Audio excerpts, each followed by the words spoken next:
पिछली सरकार के 2 पैकेज के बावजूद रियल एस्टेट डेवलपर्स की शिकायतें खत्म नहीं हुई। आगामी बजट के लिए डेवलपर्स और बिल्डर्स ने मांगों की झड़ी लगा दी है। कंपनियों का कहना है कि सरकार अगर निम्न और मध्यम वर्ग के लिए अफोर्डेबल हाउस चाहती है तो रियल एस्टेट कंपनियों को पर्याप्त रियायतें देना समय की मांग है।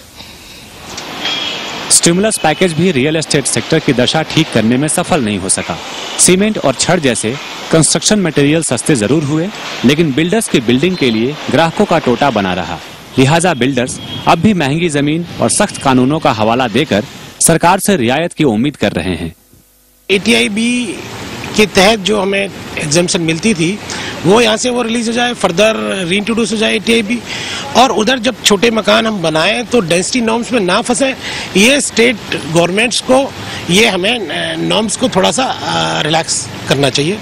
हालांकि बैंकों ने होम लोन पर ब्याज दरों में कटौती की है, लेकिन बिल्डर्स इसे नाकाफी मानते हैं। डेवलपर्स की मांग है कि 8 से 20 लाख रुपए के होम लोन पर ब्याज दर 7% से भी कम हो। साथ ही होम लोन पर 20 लाख की सीमा बढ़ाकर 30 लाख कर दी जाए। होम लोन ब्याज पर मिलने वाली 1.5 लाख रुपए की आयकर छूट बढ़ाकर 3 लाख रुपए की जाए।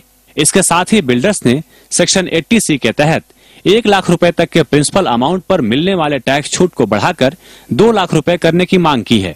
ATIB के तहत बिल्डर्स को मिलने वाला टैक्स छूट फिर से बहाल किया जाए, टाउनशिप की डेंसिटी नॉर्म बढ़ाई जाए।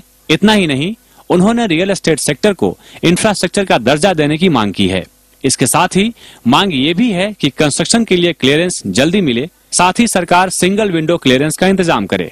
इसके अलावा राज्य सरकारों से भी सस्ते मकान बनाने के बहाने कई टैक्स छूट की मांग की है। हाउसिंग सेक्टर को और खासकर अफोर्डेबल हाउसिंग सेक्टर को और इंटीग्रेटेड टाउनशिप्स को हम इंफ्रास्ट्रक्चर स्टेटस दें, क्योंकि इसके अंदर भी आप देखें तो इंफ्रास्ट्रक्चर की ग्रोथ होती है। जब आप हाउसिंग बनाते हैं, सड़कें बनाते हैं, वाटर सप्लाईज का अरेंजमेंट करते हैं, सारी इंफ्रास्ट्रक्चर ही देते हैं। फिलहाल डेवलपर्स की मांग को लेकर सरकार कितनी गंभीर है ये तो बजट में तय हो जाएगा, लेकिन देश में सस्ते मकानों की कमी को देखते हुए बिल्डर्स का पलड़ा भारी लग रहा है। Siddharth Shekhar, Zee Business, Delhi. General Motors India ने